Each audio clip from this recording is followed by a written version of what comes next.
This Choircast podcast is brought to you by the Quantum Sayings of Jesus, Decoding the Lost Gospel of Thomas by Keith Giles, available now on Amazon in Kindle and paperback. Buried around 340 AD, unearthed in 1945, and translated into English in 1959, the Gospel of Thomas has been studied, debated, and analyzed by dozens of scholars and historians searching for clues about the meaning of these cryptic sayings of Jesus. In the Quantum Sayings of Jesus, author Keith Giles offers a look at the text from the perspective of non-duality and divine oneness. Check it out on Amazon today.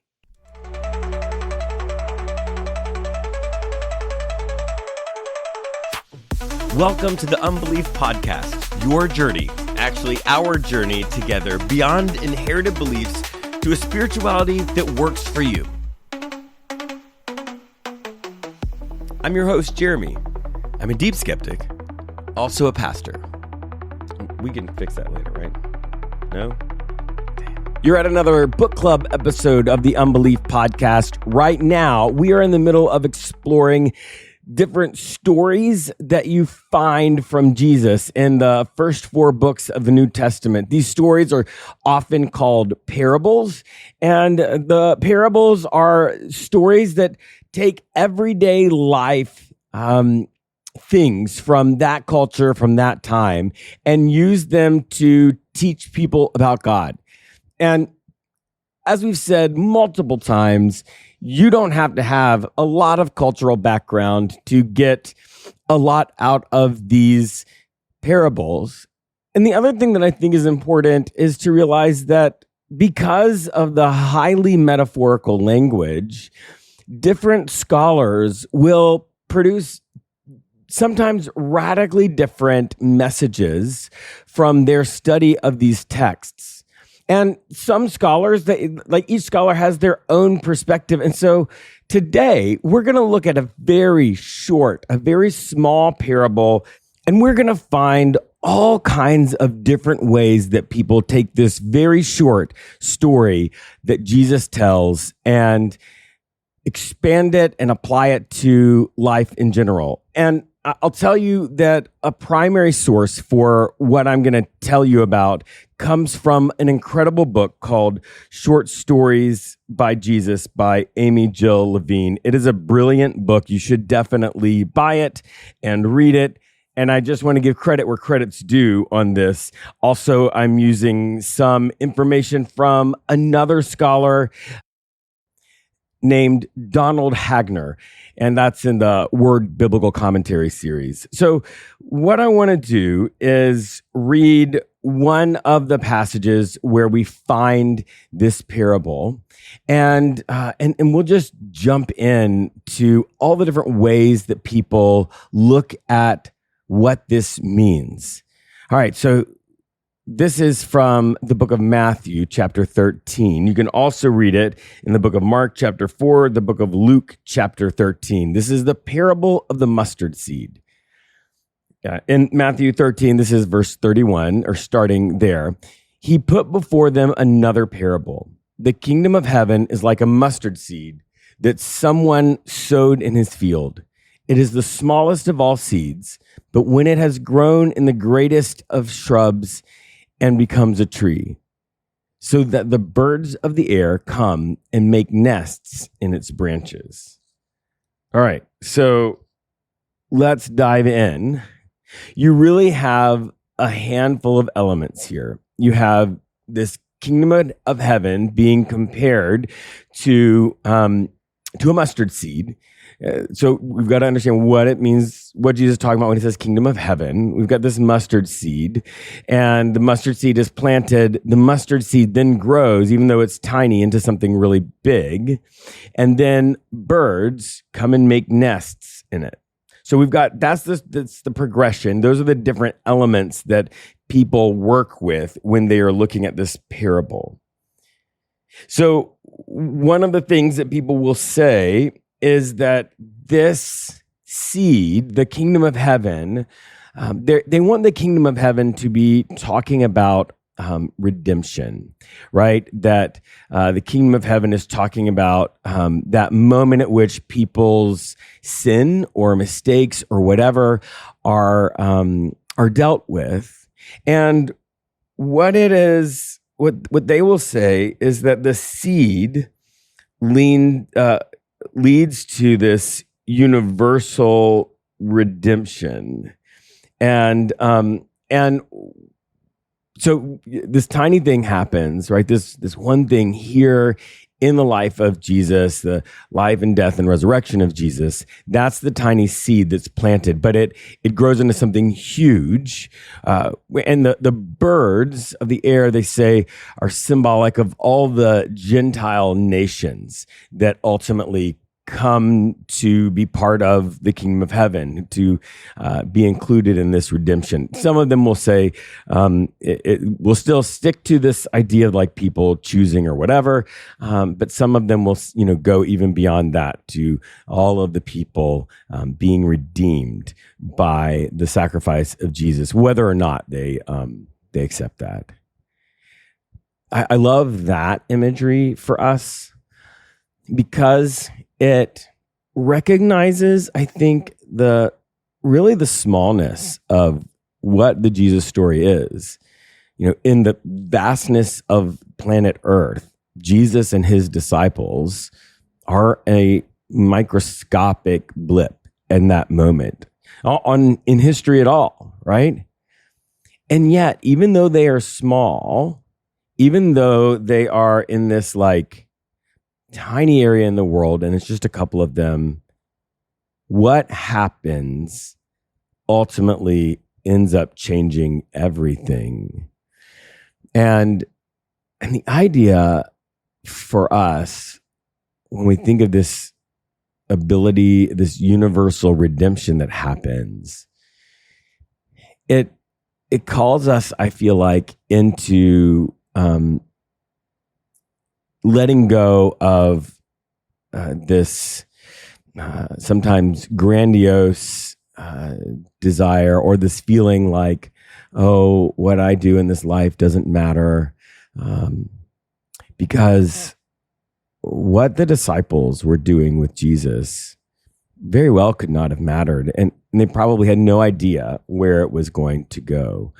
But yeah, the actions of those handful of people, this tiny blip in history, offers deeply significant spiritual things for the whole world. And now I don't want to overstate and say, yeah, so anything that you do is going to have massive implications, but to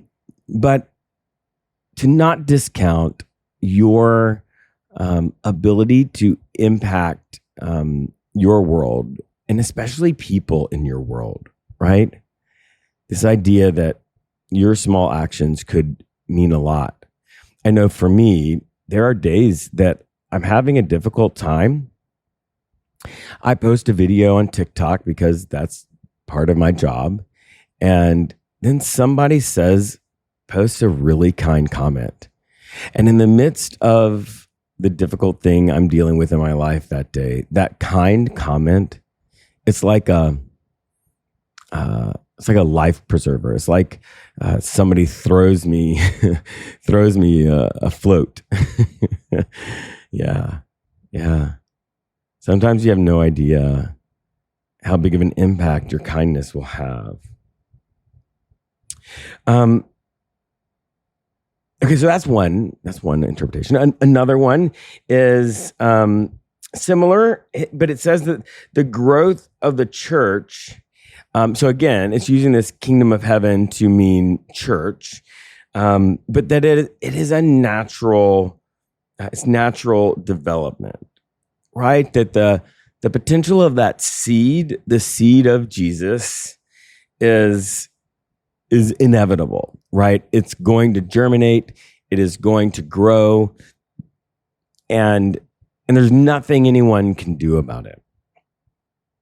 And it's this idea that eventually the church is where the growth of the church, it's where God chooses to act in the world. One time, I heard a pastor say that God's plan for for helping the earth, God's plan for justice and all of that kind of stuff is the local church. I'm not sure what I believe about that, but again, thinking about this inevitability and the way that what Jesus does begins a movement that ultimately, to use the king metaphors, like the reign of God happens in these communities all over the world, and that's God's plan from the beginning of the Jesus story. I think that's a really interesting way to think about this, and way to think about this in our lives. That the plan of God was to do that, and that somehow missing out on that community is missing out on a key way that God wants to engage with us. Now, don't get me wrong. There's a lot of toxic things in churches. There is a lot of trauma. I am not saying that you have to go to church, but this idea that's in this way of looking at the parable really leans into saying, look, you've got to find a community. And I always talk about our not church community. It's a religious community for people who like to question and don't like people telling them that they're going to hell, but instead learning from other people and being an actual community and supporting each other. I feel like if this is the interpretation, if this is the thing that's going to resonate, that for a lot of people is part of this inevitability, is part of this thing that this group of people would say is the plan of God for humanity and for the church. Now, that's this sort of positive thinking of the kingdom of heaven and all of that. There's another stream that will take this parable in a completely different direction, where they are going to really focus on advocacy and change and the here and now and justice. These people are gonna make the suggestion that the mustard seed grows into a weed that can destroy gardens, right? And the version that we read does not have the garden imagery, but there is in the Luke passage. It actually says the man cast the mustard seed into his garden, and so these people will lean into that that version of the parable, and they'll say, like, look, the mustard seed is a weed, and that's up for interpretation. But I'm not advocating for one of these being the correct one. I'm just offering a bunch of them to you, to give you freedom to explore this and have this speak to you. So I'm not going to argue with each of them, though there's part of me that wants to.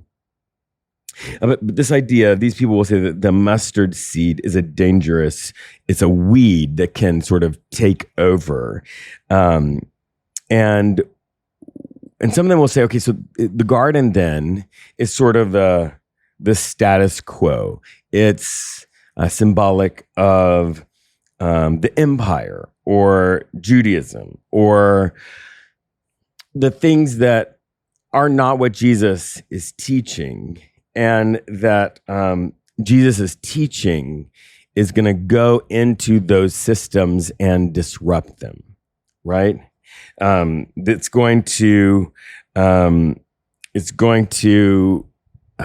go in and take over and offer a different way forward, with the implication that, like, if you receive the teachings of Jesus, that's what it will do for you, right? It will empower you. It will give you this way to be subversive and change the system, right? That's the mustard seed for them. Kind of still in that vein, and so, well, instead of focusing on the mustard seed being sort of, almost an invasive species, they will talk about the way birds that it's talking about, nesting in the branches or whatever, can be destructive to like a cultivated field. So if you think about in Western culture, the idea of a scarecrow, because the crows will mess up the plants, will mess up the field that's been planted. This is the way they're looking at the birds here, and so the idea is, what they'll say is that the birds are attracted by the seed, and so the upper class, the wealthy are the people who are benefiting from these poor people's labor. So the poor people in that culture are the people who are the farmers. They're working to cultivate this field, and the sort of upper classes are just benefiting from their labor. And the idea is that the what grows out of the teachings of Jesus allows for the birds that will come and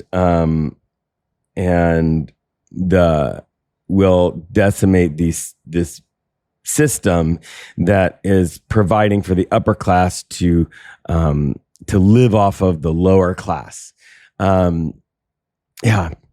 Which, when I think about that and the way systemic injustice plays out in our lives, in our world, the upper class with the power and the money,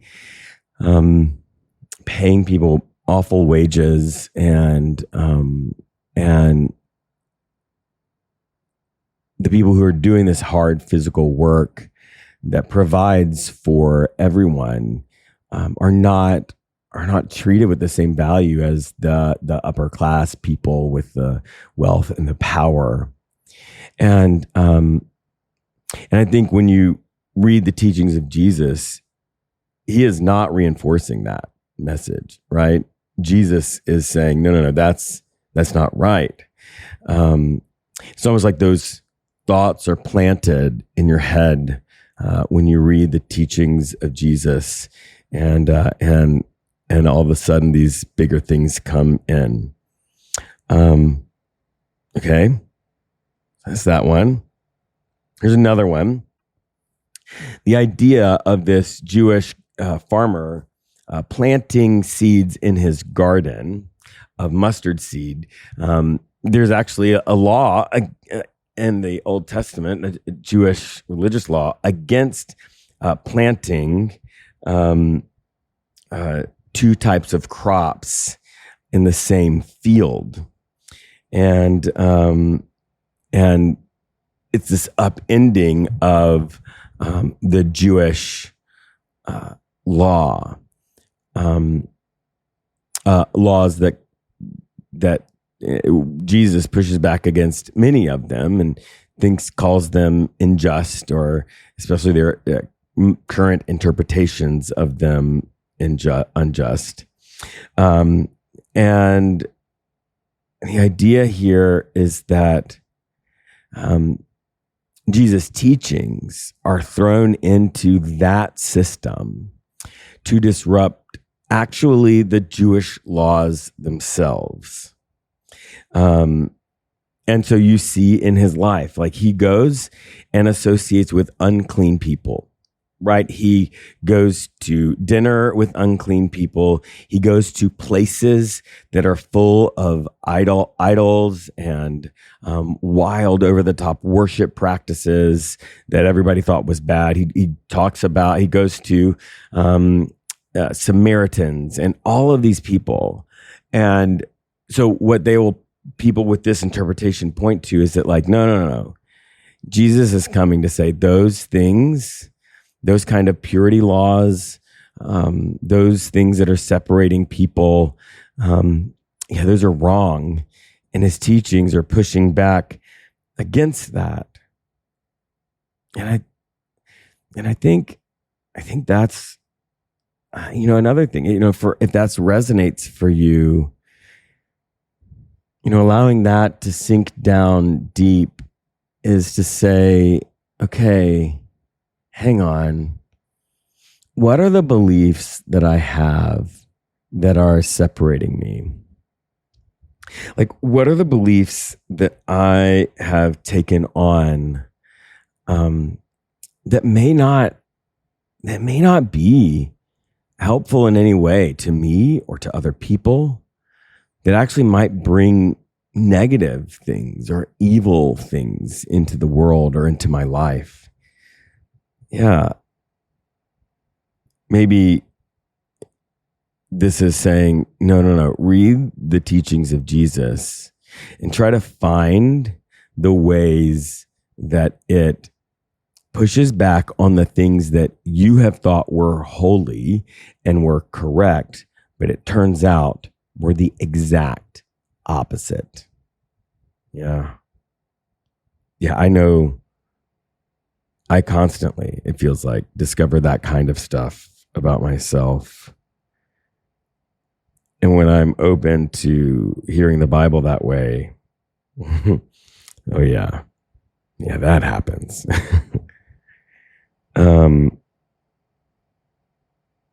Okay, another one.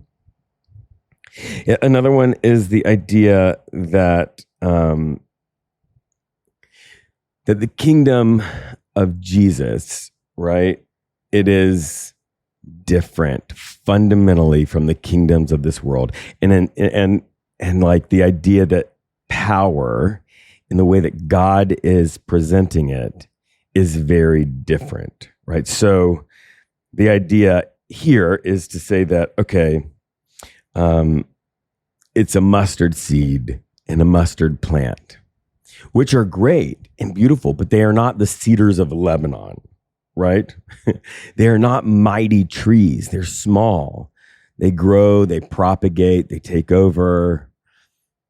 But it's not the big, massive strength, power wielding, right? That God is bringing a different dynamic into the world through Jesus, where what Jesus is doing, what Jesus is modeling is something very different power-wise. That Jesus's power does not come from aligning himself with the powerful, getting more money, or getting the powerful to agree with him, getting elected, or any of that, right? No. Jesus is smaller, like a mustard seed and a mustard plant. And what he's doing, it's going to change everything in some ways. But it's not doing it by tacitly agreeing to the way that power is normally structured and wielded, right? He doesn't form an army to fight against the empire. Yeah. He doesn't play by their rules. He's doing something different. Yeah. I mean, when you look at it that way, there's so much of the way that we as spiritual people, or if you're a Christian, we just default to this this form of power and wielding power that is not after the example of Jesus, right? The idea that you have to work to get somebody elected to have that kind of power, or that you need to, get to the higher place in your organization so that you can affect change. Like just going ahead, like the idea that you're just agreeing to the way that power is structured and wielded, instead of looking for a different way, a way that doesn't involve that type of power, that method for exerting influence. Yeah. I wonder if we took a different tack. Like if that would not only create the change that we're looking for, X outside of us, but also change the inside of us. Like where we don't feel like we're compromising our values just to get something done. You know. That's another way of looking at this story. And then here's the next one. It talks about, again, this is pushing back on the weed metaphor. It says, like, what if instead of looking at it like a weed, what if we just see it as part of the gifts of nature? Like something so small, just allowed to do what it naturally does. Like if it's just, you just let the teachings of Jesus be the teachings of Jesus. Allow people to hear them, to read them, to be exposed to them. And it's sort of implying that like when that happens, it's just nature. Like the teachings of Jesus, they grow. They grow and they produce this wonderful, and like, mustard can be used, had all kinds of like interesting healing properties. And yeah, what if it's that? Which I love, especially for this podcast that we're doing right now, to say, I love deep diving. I love studying. I love getting more information, but sometimes you just need to read it and let it do what it naturally does inside of you. But I think that also means like reading it deeply, considering it, not just skimming over it. Yeah.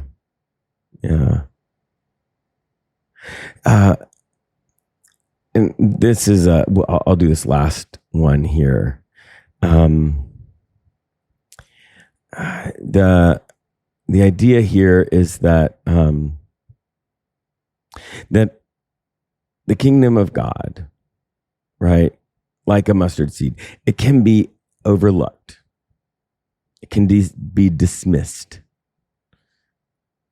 And yet, when it's not overlooked, when it's planted, it grows into something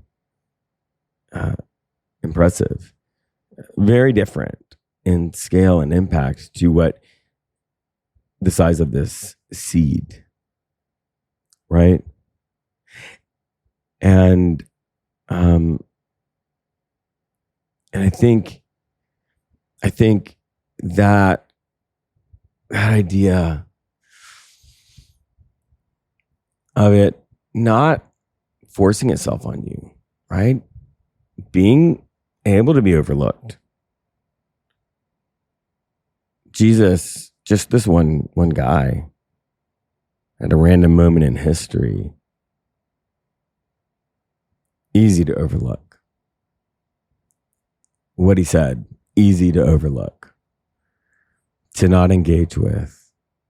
But if you do, it has way more impact than you imagine. Yeah. Yeah, so I hope that what looking at all these different perspectives of this tiny little parable helps you do is really gives you permission. Gives you permission to read it and find truth in these words, knowing that like even scholars will come from all different perspectives and find all different really interesting ways to apply that. But again, it's in the application. And, if you're a mystical kind of person, you might say that God, when you're reading it, will bring the the truth out of it that you need for that part of your life. Or maybe if you're less like that, if you're more scientific, maybe not even particularly religious or spiritual, you might say that, no, that like what I'm dealing with in my life right now, when I read something like this, my brain, this processing, whatever it is, this will sort of be a tool to help that processing move forward. Either way, either way, this is so helpful. And I hope this podcast is helpful to you. If it is, would you share it with somebody? They can search for it anywhere. You can also go to unbeliefpodcast.com. And wherever it is that you find it, would you review it? Give us all the stars. Say something nice. That really does help. That's it. That's the podcast. Shout out to the Choir Network, to Patheos, to Matthew and Keith, who make everything happen. Now, get out of here. Go do something to make the world a better place. Okay? We'll see you next time.